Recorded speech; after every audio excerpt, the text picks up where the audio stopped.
میں اور ظہیر پولیس کے خوف سے چھپتے رہے۔ آخرکار پنجاب پولیس اور کراچی پولیس نے چشتیاں بہاول نگر صوبہ پنجاب سے مجھے برآمد کیا اور کراچی لا کر مجھے سندھ ہائی کورٹ میں پیش کر دیا، جہاں پر میں نے سارا کچھ وہی بیان دے دیا، جس کے بعد سندھ ہائی کورٹ نے وہ جو ساری آپ کے سامنے میڈیکل والی ایپیسوڈ چلی وہ اس کے بعد سارا کچھ ہوا۔ اس کے بعد اس نے کہا جی کہ جب میرا شوہر پھنس گیا، جب بکرے کی ماں نے خیر منا رہی تھی جو ابھی تک اس کا کچھ نہیں بن سکا، تو اس نے کہا کہ اب میں کراچی جاتا ہوں ضمانت کروانے اور آپ کو دارالمان میں جمع کروا جاتا ہوں،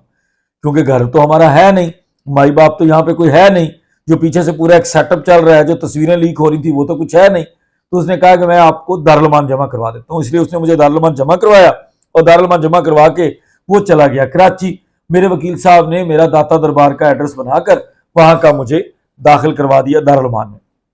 اور اس کے بعد محمد علی صاحب آئے اور 23 تاریخ کو مجھے یہاں سے لے کر دوبارہ کراچی چلے گئے اور آپ لوگوں کے پاس آ گئی ہوں یہاں پر، اور اب میرا جو بھی بیان ریکارڈ کروانا چاہیں آپ کر سکتے ہیں۔ یہ جی انہوں نے بیان بچی کا لیا ہے۔ اب آتے ہیں بیان 26 اپریل کو، یہی بچی بیان دیتی ہے۔ لاہور کے اندر بیٹھ کر پولیس کے انسپیکٹر سعید احمد فہیم صاحب ہیں، اے وی سی سی سی آئی اے کراچی کے ہیں۔ بیان ہے جی مغویہ تفلقہ دعا زہرا دختر سید مہدی علی کاظمی، عمر 18 سال، فون نمبر ظہیر نے جو نمبر دیا تھا سکنہ شیرشاہ یونیورسٹی روڈ لاہور، نے دریافت پر بتلایا کہ میں پتہ بالا پر اپنے شوہر کے ساتھ رہتی ہوں کہ مورخہ 17/4/2022، اس بیان میں 16/4/2022، اس میں 17/4/2022 بوقت 10:30-11 بجے کا وقت تھا۔ میں رکشہ پر بیٹھ کر کار کے اڈے پر گئی، میں نے آپ کو کہا تھا کہ آپ نے بس کے اڈے کو یاد رکھنا ہے، وہاں بس کے اڈے پر گئی ہے جو ابھی تازہ، جس کو تازہ ترین فوری فریش بیان کہا گیا ہے، جو 26 جولائی کا ہے اور جو 26 اپریل کا ہے، دونوں تاریخیں سیم ہیں، صرف مہینے کا فرق ہے۔ 3 مہینے کے اندر کتنی ساری سٹیٹمنٹس بدلی ہیں وہ آپ کے سامنے ہیں۔ اس نے کہا جی کہ میں رکشہ پر بیٹھ کر کار کے اڈے پر گئی اور کرائے پر کار پر میں لاہور آئی اور یونیورسٹی کے پاس سے، اس بیان میں جس کو تازہ کہا جا رہا ہے اس میں میں نے کہا کہ جی پنجاب یونیورسٹی کے اندر آئی، اور اس بیان میں کہہ رہی ہے کہ یونیورسٹی کے پاس سے مجھے ظہیر نے پک کیا تھا اور مورخہ 18/4 کو میرا نکاح ضلع کچہری لاہور میں ہوا، اور میں نے ایک دن کورٹ میں بیان دیا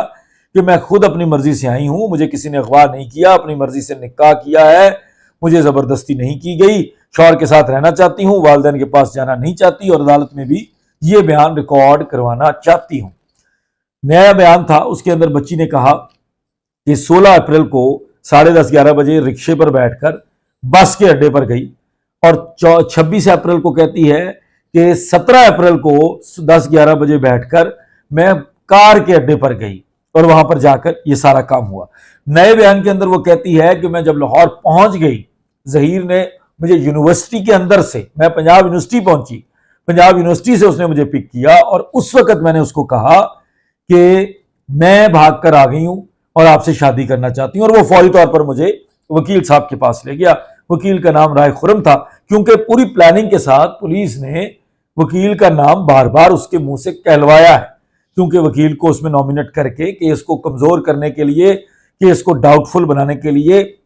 اس وکیل کے اوپر سارا ملبہ ڈالنے کی کوشش کی گئی ہے۔ اب یہ نئی لیگل ٹیم کا مشورہ ہے یا جس کا بھی ہے، وہ ان کو پتہ چل جائے گا جب ان کے گلے پڑے گا۔ اب ایک بیان میں آپ لوگوں کے لیے اور پڑھوں گا، یہ وہ بیان ہے جو مبینہ ڈاکٹر ظہیر احمد صاحب، جو آج کل حال مقیم کراچی کی جیل میں ہیں اور ہاتھوں میں ہتھکڑیاں رکھتے ہیں، چینیں رکھتے ہیں، منہ چھپا کے رکھتے ہیں، یہ ان کا بیان ہے 6 جون 2022 کو، جب انہوں نے بڑے ہی فرینڈلی ماحول میں شوکت شاہانی صاحب، جن کو آپ جانتے ہیں بڑے خوبصورت ڈی ایس پی تھے، اس سے پہلے تفتیشی افسر تھے، ان کو یہ بیان دیا تھا۔ اور اس بیان میں ظہیر صاحب کیا کہتے ہیں؟ ظہیر احمد کا جی بیان ہے، والد منیر احمد، اس کے فون نمبر دیے ہوئے ہیں، 2 فون نمبر ہیں جناب کے پاس، شناختی کارڈ نمبر بھی دیا ہوا ہے، مکان نمبر 389 بلاک سی، محلہ شیرشاہ کالونی، رائیون روڈ، لاہور ہے۔ بچی کا ایڈریس غلط لکھوایا، اپنا اس نے صحیح لکھا۔ دریافت پر بتلایا کہ میں اپنے پتہ بالا پر اپنے والدین کے ساتھ رہائش پذیر ہوں اور اسٹوڈنٹ ہوں، اور میری دوستی پب جی گیم پر دعا زہرا سے ہوئی، اور ہماری دوستی عرصہ 3 سال سے چل رہی تھی۔ مورخہ 16/4 کو مجھے دعا زہرا دختر سید مہدی علی کاظمی، عمر 17-18 سالہ نے فون پر بتلایا کہ میں کراچی سے آپ کے پاس لاہور آ رہی ہوں اور آپ سے شادی کرنا چاہتی ہوں۔ بچی کہتی ہے میں سارا کچھ کر کرا کے لاہور آ گئی، لاہور رانجھے کو پہلی دفعہ ملی، رانجھے کو تب بتایا، بچی سے یہ بیان کروایا جا رہا ہے اور خود اپنا بیان دے رہا ہے کہ مجھے 16 تاریخ کو اس نے فون کر دیا اور کہا کہ میں بھاگ کر آتی ہوں اور تم سے شادی کرتی ہوں، جس پر میں نے کہا کہ آ جاؤ، سو بسم اللہ کر لیتے ہیں، میں نے تو اسی دن کے لیے تو تمہیں پھنسایا تھا، اسی دن کے لیے تو تمہیں ٹریپ کیا تھا۔ تو مورخہ 17/4 کو کراچی سے کرائے کی ٹیکسی میں لاہور پہنچی تو صرف 3 کپڑوں میں لاہور آئی اور میں نے ٹیکسی کا کرایہ 22,000 روپے ادا کیا، اور تو میں 2000 کو اپنے گھر لایا، اپنے والدین کے ساتھ عدالت لاہور گیا، اجازت لی اور پھر فری ول حاصل کرنے کے بعد 17/4 کو ہی حافظ غلام مصطفیٰ والد حلیم نے شریعت محمدی کے تحت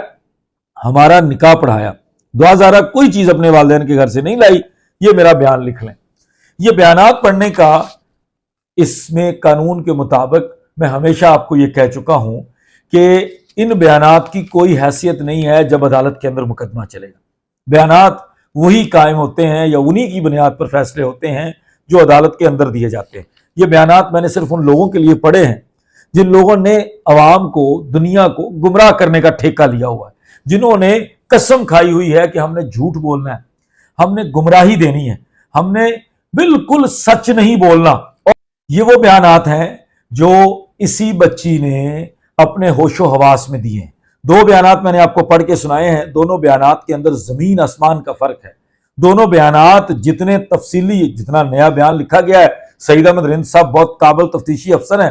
سعید احمد رند صاحب نے بڑی خوبصورتی کے ساتھ بچی سے جتنا لمبا بیان لینا تھا اتنا لمبا بیان انہوں نے لیا، اپنے مقدمے کے حساب سے جس طرح سارا ملبہ وکیل صاحب کے اوپر ڈال کے اس مقدمے کو کمزور کرنا تھا وہ انہوں نے کیا۔ جو ان کو ڈائریکشن ملی تھی، جو ان کو ہدایات جاری کی گئی تھی، جو بھی ان کو حکم نامہ جاری کیا گیا تھا، انہوں نے اپنے حکم کے مطابق، اس مالک کے حکم کے مطابق ویسا ہی کام کیا۔ اور یہ 2 بیانات میں نے پڑھ کے اس لیے سنائے کہ اگر آپ نے آج والا بیان ماننا ہے تو آپ کو پچھلا بیان بھی ماننا چاہیے، اور اس بیان کے اندر سے ایک ایسا انکشاف بھی ہونے جا رہا ہے جو ان لوگوں سے سنبھالا نہیں جائے گا، ان لوگوں سے پکڑا نہیں جائے گا۔ انہی کے بیان، انہی کے کاغذات، اسی کے اندر سے بات کروں گا، اور وہ انشاءاللہ تعالی کسی اگلے ویلاگ کے اندر آپ ضرور دیکھیں گے۔ تب تک مجھے اجازت دیجیے، بہت شکریہ، السلام علیکم۔